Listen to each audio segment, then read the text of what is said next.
When you consider the quadruple murders in Idaho Moscow, you have to also consider the initial narrative of Moscow PD. Initially, the story went as follows. The two alleged surviving roommates, Dylan Mortensen and Bethany Funk, were on the first floor basement floor, which is an addition to the home, in that they heard nothing. The coroner went on to state that all the victims died in bed. Today, we know that that is a lie. I went back and compiled some video footage of the initial narrative, and you will see how drastic this narrative has changed. I'm going to give you a quick review of that, and then I'm going to roll the footage. Moscow PD stated there was no witnesses. Let me be a little bit clearer. Moscow PD stated that neither of the two alleged surviving roommates was witnesses. He never asserted that they was witnesses. Now all of a sudden, one of them, Dylan Mortensen, is a witness. There's a problem with this narrative, and I'm gonna tell you why. Have you noticed when these quadruple murders occurred, the police did not do a sketch of this alleged bushy eyebrow guy with a mask on? Normally, this is what police do if it was an eyewitness. Do you see where this is going? If Dylan Mortensen actually saw a man with a mask on with bushy eyebrows that walked past her, the police would have put out a sketch of this guy in hopes of identifying him quickly.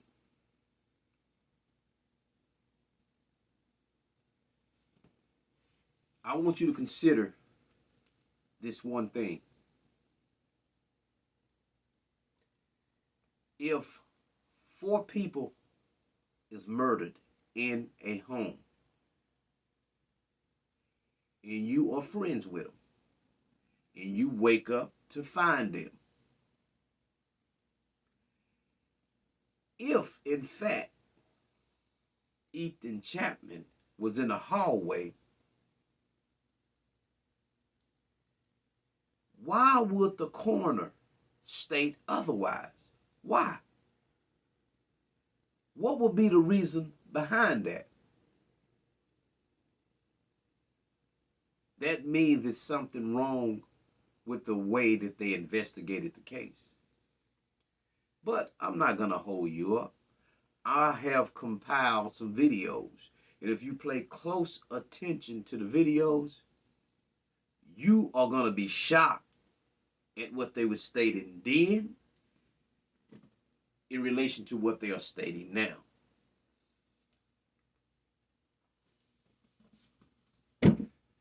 By the way, I got me a video mic where I can sit back and not be restrained.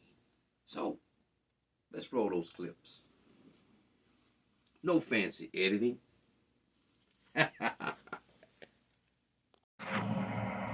Still no suspects, Adrian, and good morning to you. The coroner says these 4 students were found in their beds, stabbed multiple times. Hi, Heather Roberts with ABC News. Just to follow up on what she asked, so the other 2 roommates were there at the time of the attack? All the information we have from our investigation is that yes, they were. Okay, but they were unhurt. That is correct. So is there any explanation as to why it took so long then for someone to call 911? You have surviving witnesses to an incident at 3 or 4 in the morning, and the 911 call didn't come until noon? I don't think I ever said that they were witnesses. I said they were there. So, we don't know why that call came in at noon and not in the middle of the night. It still remained this many years later that may have been what protected the girls downstairs. Or maybe it was just that it didn't cross the killer's mind that that was a basement that was actually occupied by bedrooms. Maybe they just thought living room, bedrooms, and an upstairs, and that was the crime of opportunity. Gemma Gaudet, I hope. Gemma, this is a fascinating fact that I discovered right before air, and that is that your husband had friends who actually lived in that home, and that he was able to give you a description that those two basement bedrooms were once a separate apartment unit. And I'm curious to know if your husband knew if there was an additional door that locked away from the upper floors, meaning when you walk in that front door and you turn and you go up the stairs to the second story, is there a door that could be locked that may have protected the two girls living in those bedrooms downstairs from the horrors that we're having upstairs? Things about this case that are so hard to put together. Veteran police officers who arrived at the scene said it was one of the most horrific and gruesome scenes that they had ever seen. Yet somehow there were two roommates who were in the house who apparently didn't hear anything. What are the red flags you have there, and are those roommates considered persons of interest? Anybody who might have knowledge is considered persons of interest at this point. As far as suspects, I don't believe so. The investigators continue. Authorities say two other female roommates were home at the time of the attack. Officials are not confirming if the roommates saw anything, only saying the two are cooperating with the investigation. One fact question, and then a question initially just about type. The fact question is 4 different people murdered, defensive wounds. What about sound? If you have defensive wounds and you have multiple stabbings and you have people on 2 different floors, how hard is it to do that with no real noise happening? Well, it's nearly impossible to kill someone with a knife without eliciting some kind of response from the victim. The victims don't go quietly in the night, even if you're asleep. The first stab wound is not likely to be fatal. And so it's very likely that one or more of the victims were screaming, fighting back, as has been reported in the open source information, that at least a couple had defensive wounds. And the question then becomes, why didn't those victims' cries, why weren't they heard on the first floor? A interview that I read of a previous roommate who was on the first floor said it was very difficult in this house because of acoustics to listen or hear anybody on the second or third floor unless they were playing the television very loud.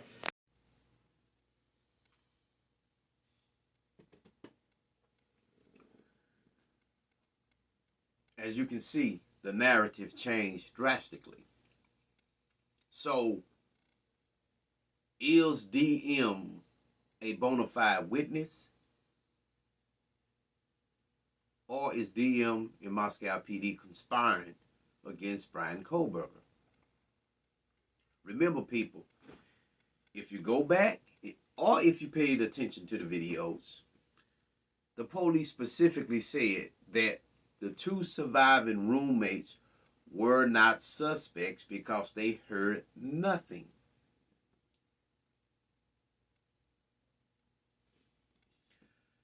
In conclusion, the Moscow PD have shown me that they are incompetent and they have been compromised.